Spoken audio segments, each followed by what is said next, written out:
Hello everyone, my name is Nathan, also known as the Journeyman Philosopher, and welcome to the latest video in the Fireside Chat Series. I wanted to talk about something today that I know can be a little bit contentious for some, and that is alcohol and the effect that it has on us and how it is used as a social crutch.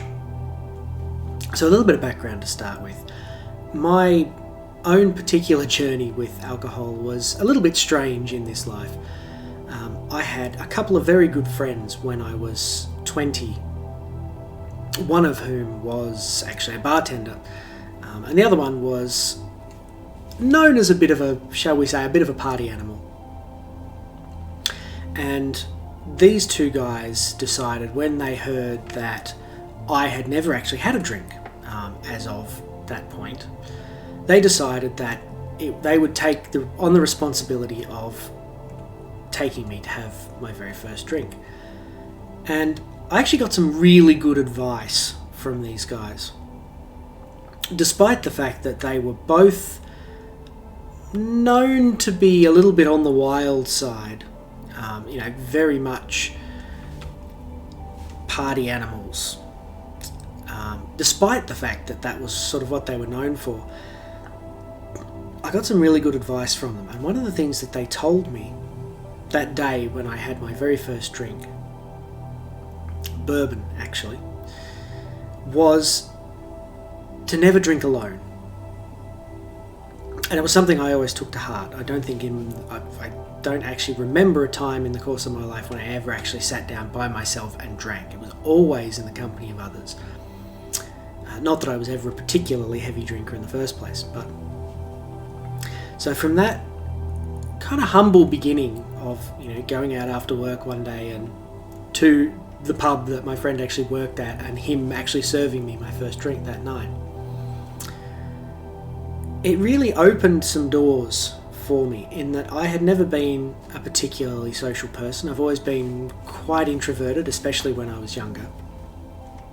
Well into my 20s, I tended to be a much more introverted than extroverted person. So having all of a sudden this door opened for me that gave me a way to actually interact with people that I would not normally have been able to interact with, to be part of a scene that I would not normally have had a way into, that the doors very much would have been closed for me. It was a powerful thing. It was a really, really powerful experience. And so these two friends of mine who had introduced me to my first drink, they sort of took responsibility for me. I think they recognised that I was not really cut from the same cloth that they were cut from, that I was not really the sort of person who was going to be able to self-regulate in a particularly effective way, because this was a really new experience for me.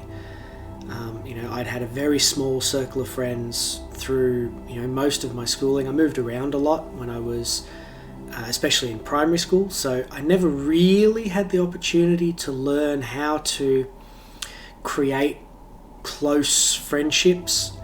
They never tended to last more than a few years at most.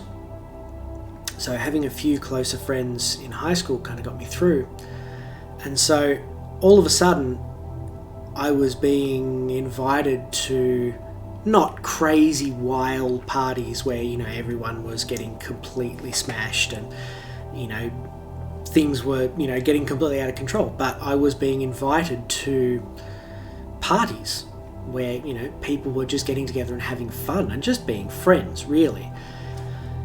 And so in that particular situation, the alcohol became an enabler for all of us to some extent, but especially to myself and a few others that I knew who were a little bit the same, had the similar sort of tendencies of being a bit more introverted, a bit more less likely to go out and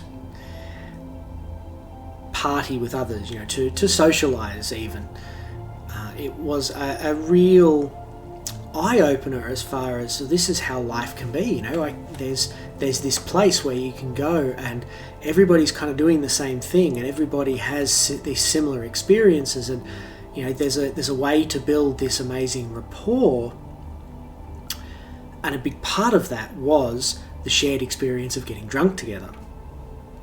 Now, I should qualify at this stage that I am most certainly not a medical doctor, and I am not going to touch on at all the physiological effects of drinking alcohol. I think those are pretty well understood in the modern day and age, and there's plenty of information out there about them. What I'm more interested in is the social effect and how it actually impacted myself and how I observed it impacting the ones around me. Because it really did become a crutch.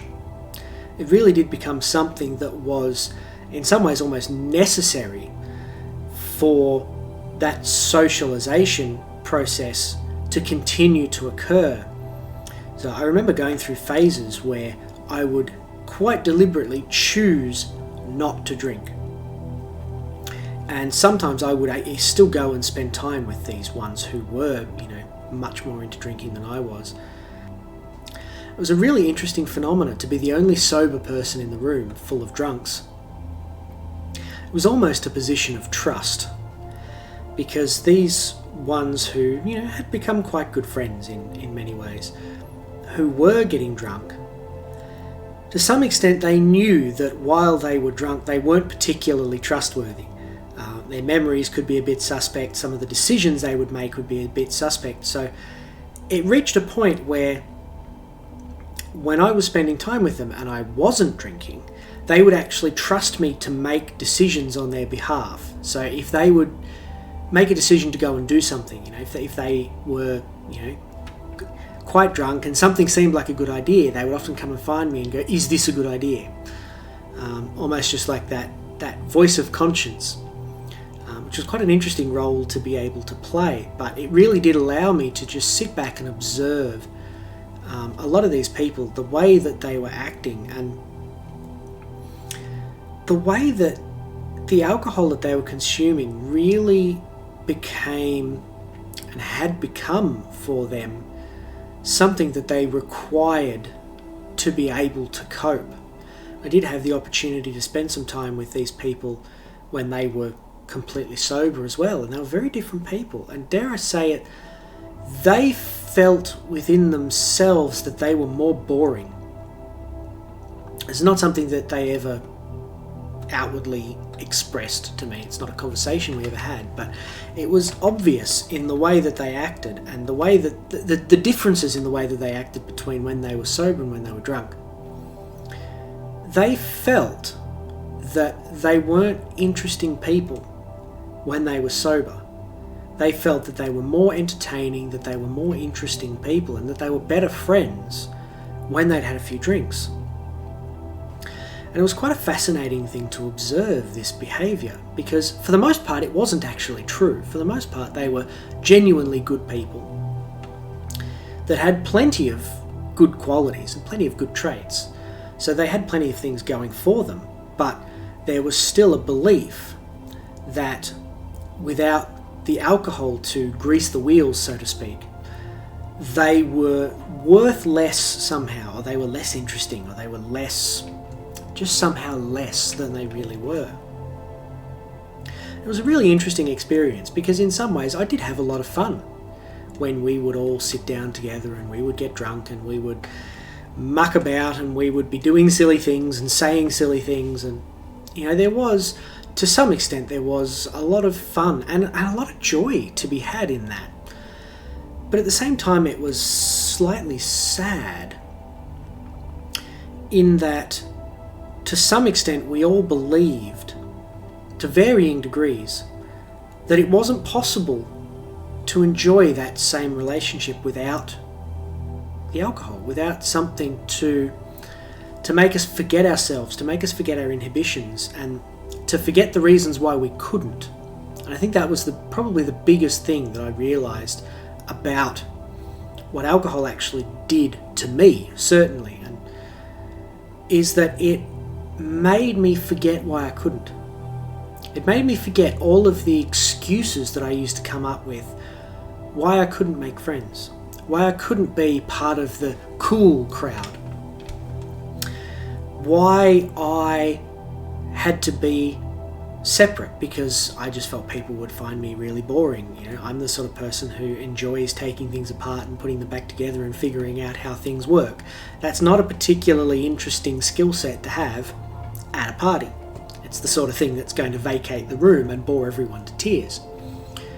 So the alcohol allowed me to feel like I could overcome those self-imposed limitations on myself and to be a more interesting person. I don't think that was actually true. I don't think anything that comes out through alcohol is not present all the time. It's simply a choice in what we choose to express with and how we choose to bring ourselves to any given moment. And the only reason that we don't allow ourselves to have the same level of fun whether we're drunk or not is because we hold ourselves back for whatever reason. We might feel that that sort of behaviour while we're sober isn't acceptable because we are adults and we're not allowed to have fun. We're not allowed to be silly. We're not allowed to just play around and act out. Whereas when we've been drinking, we have the excuse of alcohol. It gives us that reason for us ultimately just to do what we want to do. And that's not necessarily a good thing because I think a lot of us have probably experienced making really dumb decisions while under the influence of alcohol and then coming to regret it later.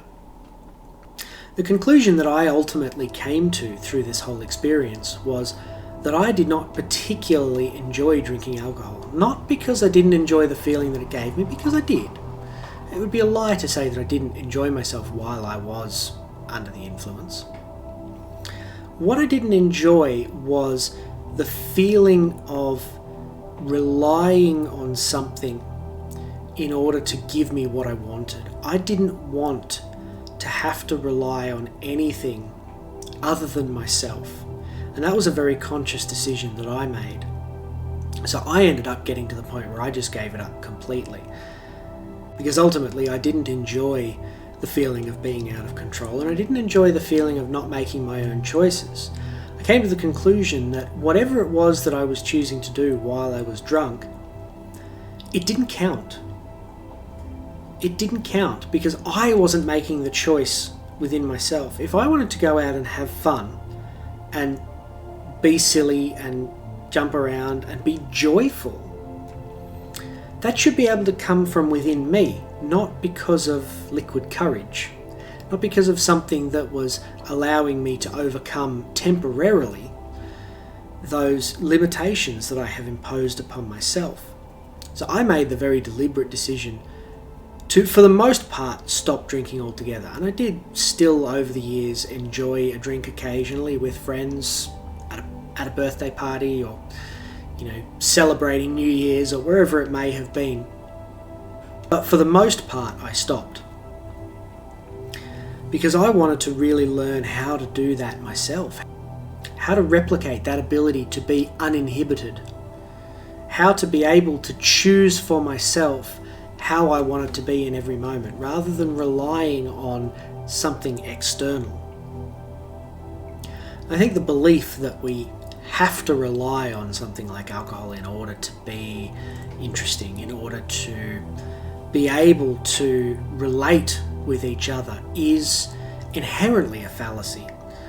I don't believe that there is really any truth in that at all, and I believe that the only thing that stops us from actually engaging in a meaningful way is our own fear. It's our own hesitation. And that really is what alcohol allows us to overcome.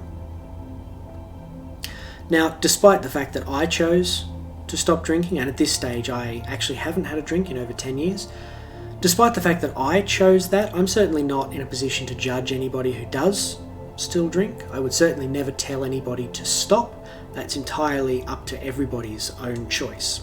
Everybody has the freedom to do absolutely anything that they want to. For me though, I would really like all of us to start asking the question, to go, why am I actually drinking? Why am I having this drink? What am I trying to overcome in myself? What is the limitation that I am trying to get myself past in this moment so I can do or be something that I want to do that I am otherwise unable to get to? Because I think when we start asking these sorts of questions, we start ourselves on the path to being able to do those things without the need for anything external. Or indeed, in some cases, we set ourselves on the path to overcoming the need for those things entirely, because some of the things that we actually want to do, want to accomplish, are not particularly helpful for us. Ultimately, I think it just comes down to a simple decision. Do I choose to rely on something external to get me through the parts of myself that I don't feel comfortable with or that I don't feel able to face? Or am I willing to just stop relying on something like that and actually face these parts of myself and actually do it on my own merit, to be making the choices that I want to be making without anything helping me from outside, without the need to rely on something to get me past my own fears? All fear can be conquered. It's just a matter of figuring out how. It's a matter of figuring out what it is that's underneath that part of us that is too scared to step forward. So that's been my journey with alcohol and the conclusions that I came to from the whole experience. Again, I don't judge anybody who does continue to drink any more than I judge anybody who stops. As I said, I believe it is always our own choice. We all have to make our choices on our own behalf, and nobody can actually tell us whether those are right or wrong. It just has to feel right to us. Hopefully there was something useful in my sharing today, and that's all from me for now. So until next time, take care and goodbye.